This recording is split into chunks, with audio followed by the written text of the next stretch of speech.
That's what I call taking out the trash!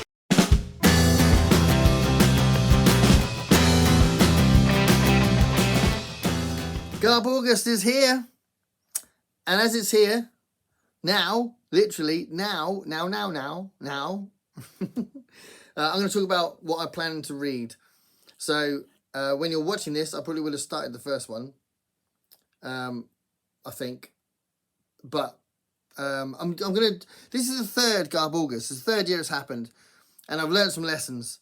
So, the first year, I was very tentative in what I read and wasn't quite used to the concept necessarily.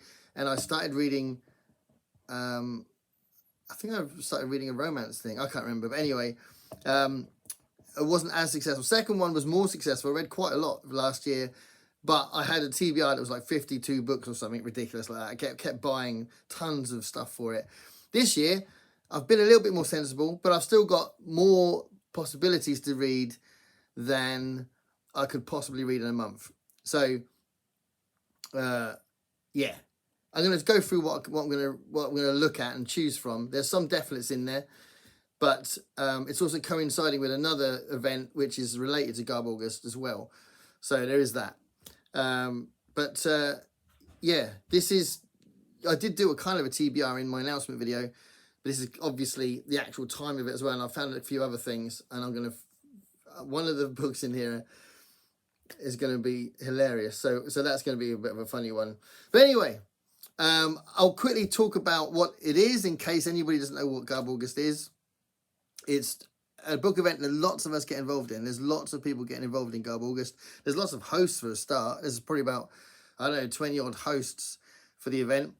And it's originally invented by Olly at CriminOlly, who's an amazing channel. So check out his channel anyway. But I'm sure you've probably done that already. But the event is a celebration of trash fiction, or trash books. One of the criteria that used to be in the Garbaugust thing, and doesn't seem to be this year, was kind of autobiographies and books written by celebrities and that kind of thing. So I don't know if that's off the cards or if it's something we've forgotten about and some people are going to bring it up, or if it's just blah, blah, blah, blah. I don't know. So... There's actually one example of that in my lot, just in case it's a thing. Really from last year's list that I didn't get to, that I kind of started and had to drop it because other events took over. But anyway, yeah, the event is a celebration of trash fiction. So I'll just give you a few examples of what that means. It doesn't mean bad fiction. It just means fiction that's a bit sensationalist. It draws on lowest common denominator ways to beckon you into reading, and it's kind of like mass commercialism and all that sort of thing. So it might be sexy, it might be violent, it might be full of exploitation stuff like drugs, sex, violence, criminality, nudity on the covers. Women with guns on the covers, that kind of thing. And it could be the Mills and Boon or Harlequin kind of romances stuff. It could be the Jackie Collins, Jilly Cooper kind of saucy, posh stuff. Or it could be something like kind of proper, kind of wears trash on its chest, like Valley of the Dolls, and that kind of thing. And there's also, because it's 3D this year, you've got lots of different elements to it, which I talked about in the announcement video. But... For example, you can now watch films, and they qualify as part of the Garbaugust thing as well. So I've got a few dodgy films lined up to watch as well, which would be fun. But I wanted to concentrate on what I was going to read today, because I think the films thing, I might accidentally fall on some really cheesy films. So that would be fun if I just do that. But I did talk about a few films that I could watch in the announcement video as well. So there is that. There's some Instagram prompts as well, so different prompts for different weeks if you want to get involved on Instagram. And there's also a thing where you can try and cover as many decades as you can as well, which I don't think I'm going to be able to do with my selection. But what I've tried to do, learning from last year, I've tried to cover the bases, cover the prompts with things that I'm likely to want to read. So yeah, I'm still going out of my comfort zone on some of it, but anyway, let's get on with what these books are. So this is a series I haven't tried yet, but Nightmare in New York, which apparently is one of the good ones. I think Olly said it is a very good one, or it might have been Greg or Olly said it was a good one. So this is part of the Executioner series. So Don Pendleton is the character, I think. I'm pretty sure oh no, Mark Nolan's the character. Mac Bolan, not Mark Bolan. All right, let's start again. So, The Executioner. So by Don Pendleton. It's Mac Bolan is the Executioner. He's the titular character. There's a whole series of books, and I haven't read any of these yet. But either Greg or Olly said this was quite a good one, Nightmare in New York. So, like, this sort of cover is what we're talking about with that sort of guns, fast cars, attractive women, not a lot of clothes on. There's some sort of, possibly some sort of cliche stereotype of a pimp there. Probably has all those kind of aspects in that book. So that's going to be probably one that's definitely going to be read. So there's the Executioner series there. Another part of the prompts is paperbacks from hell and horror stuff. So I've picked out some horror books that would have been potentially talked about in Grady Hendrix's book about 70s and 80s classic horror. So I'm pretty sure these are books from that time. I haven't even double checked, but I think so. Graham Masterton's The Djinn, or The Genie. Graham Masterton is one of those sort of classic authors that came from the 70s and 80s. And I've read some stuff by him before and liked it. But this is one of his famous ones, I think.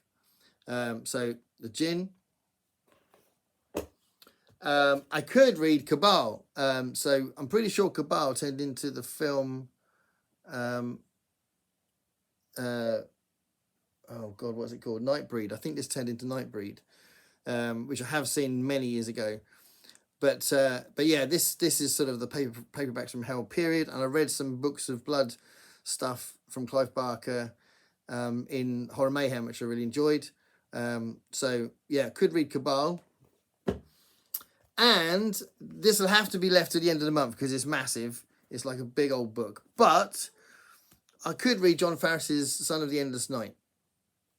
So I could read that as part of the Paperbacks from Hell category. But it is big. It's a good, what is it? It's about 500 pages, I think. Yeah, it's over 500 pages. 540 something. 540 pages. That'll take me quite a while to read. So if I've got a full week and I'm up for it, I might do that. But anyway, I'm showing it because I definitely want to. But whether or not I want to enough, I don't know. I'll find out at the time. But that's a possibility as well. So another thing, another part of the category is novelizations or books that bounce off a product, like a film, a game, or a TV. So I've got 3 examples of that before I get onto the adjacent event. So I've got, there's one that I showed before, which is a prequel to Dawn of the Planet of the Apes, Firestorm, Greg Keyes. I love that film. I love the Matt Reeves trilogy, Dawn of the Planet of the Apes, Rise of the Planet of the Apes, and War of the Planet of the Apes. Absolutely fantastic films. So yeah, I am definitely curious about this one. I could read Firestorm, so I might read that. It's a good possibility, that one. I've finally got Alan Dean Foster's novelization of Dark Star. Dark Star is quite a unique film, written by Dan O'Bannon and John Carpenter, one of John Carpenter's first films. He made it in film school, I think. It's got a very low budget. It's very funny. It's quite inventive. I know that Dan O'Bannon took some of those ideas that he had in Dark Star and put them in Alien, the first Alien film. Yeah, Andy Foster, king of novelizations, wrote novelization. So I'm definitely keen to read this. Dark Star. And talking about the other tie-in possibility, games. And I recently bought a Skyrim novel. What? So I love Skyrim. Funnily enough, that's Greg Keyes again. So he wrote the, he's clearly a novelization man because he wrote the Dawn of the Planet of the Apes one. Look, Greg Keyes. So this is called The Infernal City, and it's an Elder Scrolls novel. So Elder Scrolls is the ongoing game series that the last one was Skyrim, but there was Oblivion and there was Morrowind, and that was the third one. So there must have been two others. I can't remember what they were. But Skyrim's a masterpiece. I think it's incredible. So this is a book that bounces off Skyrim. Tell me in the comments if you play Skyrim. I'd love to know, or if you used to play it. I love it. It's the Infernal City. So that's definitely a possibility. A Skyrim novel. And then just going back to that point I made about last year and the year before, one of the categories was books written by celebrities. And I did start this book, so I wouldn't mind carrying it on because I was quite enjoying it. I only got about 20 pages in, but I was thinking, oh, this is good. And this is a book written by Ethan Hawke. He's written a few, I think he's written 3 novels, I think. So this is one called Ash Wednesday. And it was definitely that kind of thriller, sort of criminal, underworld kind of feel to it. But it seemed really well written and it was really intriguing straight away. So Ethan Hawke's Ash Wednesday, I wouldn't mind finishing that, but it might be something that's not really part of Garbaugust anymore because I don't think Olly put that on the bingo card this time. So the last point, the second to last point is so that thing about men's adventure, women with no clothes on the covers and that sort of stuff. A lot of that kind of thing fits into the hard case crime books, and I really like the hard case crime books. I've read quite a few of them now, and they've been mostly hits, not many misses. And this one has got a completely naked woman on it. She has got no clothes on, and she's wearing a gun. She's carrying a gun. She's wielding a gun, but she's not wielding any clothes. She has no clothes on. She is fully naked. It's very naughty. So The Girl with the Deep Blue Eyes by Lawrence Block. Lawrence Block is a very celebrated crime author, and I did read one of the hard case crime books I read was by Lawrence Block. I'll say that again. One of the hard case crime books I read was by Lawrence Block, and it was really good. So yeah, this is a very naughty cover, so clearly fits the Garbaugust thing. The Girl with the Deep Blue Eyes. I'm very tempted to read that, but again, would I take that on the bus? Probably not. This is one that I bought fairly recently. It's one of the dinky ones, Deadly Beloved, and it's got a woman with a gun again, and it looks like she's just wearing underwear. So she's not fully naked, but she might as well be. Deadly Beloved, and this is by Max Allan Collins. And Max Allan Collins has written tons of stuff with a character called Nolan. And if you look at this cover, this is like the cover for the Executioner book that I showed earlier. This one, look, is like a woman covering her nudity with a blanket or a towel or something, with a man wielding a gun, firing off in the air at something with a plane. There's clearly a plane that's on fire. Oh my God, there's so much going on. This is clearly action-packed book. This is called Double Down. So yeah, this is a hard case crime book. And then another sort of collage-y kind of cover. But this is Donald Westlake. And Donald Westlake, I read a couple of other books by him, and he's a really good writer. This is Forever and a Death. So this is a nice find. But as you can see, it's another cover with loads going on. Definitely a men's adventure kind of cover. So I do think these fit the Garbaugust remit, even if you're not really expecting him to be naff. But I think with the Executioner ones and things like Max Remo, Armed and Dangerous, those kind of books, and The Saint and stuff like that, you expect them to be quite formulaic. And Nick Carter as well. I've got a Nick Carter book up. Oh, I didn't get the Nick Carter down. There's a Nick Carter book that I bought last year that I haven't read yet. I might read one of those. Those are kind of formulaic, but these might be a little bit more sophisticated. But clearly, it's got that sort of audience. And then, before I talk about the adjacent event, there's this book. So this is written by a local author in New Orleans, and it's riffing off the popularity of Taylor Swift.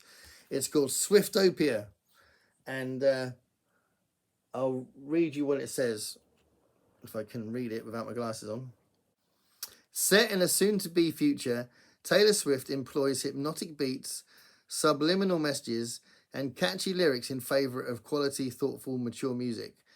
The majority of the world's population is transformed into denizens of the woman, and after she takes over the world, now referred to as Taylor Earth, desperate survivors still in control of their humanity eke out their existence, waiting to be hunted down by roving gangs of ravenous Swifties, bent on turning them into mindless zombies like them.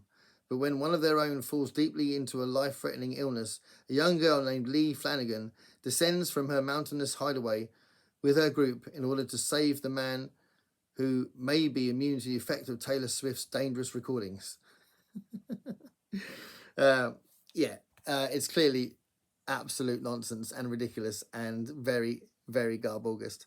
So yeah, I'm going to read that. Definitely going to read that. It should be an experience. I don't even know if it'll be any good, but clearly this is what Garbaugust is all about. And then the adjacent event is Book Trek, because Book Trek is in August will be the last month of this year's Book Trek. It's a 3-month event celebrating Trek books, and because one of the criteria of Garbaugust is books relating to films and TV and games, clearly books relating to Star Trek is going to be part of the Garbaugust thing as well. So there's a few possibilities I could read. I might read this one. Brandy, if you're out there, I'm still up for Buddy reading this.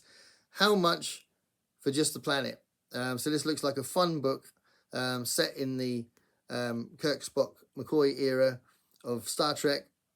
How Much for Just the Planet? So I could read that. There's one that's clearly McCoy-centric called Doctor's Orders by Diane Duane. And then I might read the Vulcan Academy Murders because I've seen that around a lot and I've got that. So I could read that as well. And one last thing about the Book Trek thing. Another one that I could read. I've got a graphic novel kind of compilation kind of thing, anthology kind of set up of graphic novel stuff. Yeah, I might read those. I probably will read those, to be fair, because I want to read. I've got tons of graphic novel stuff that I haven't read yet, so I could easily read those. So yeah, that's the sort of thing that I'm planning, and should be a lot of fun. Let me know what you're reading below. Let me know if you've read any of that stuff and any other recommendations for things like that. Thanks for watching. Stay curious, everybody.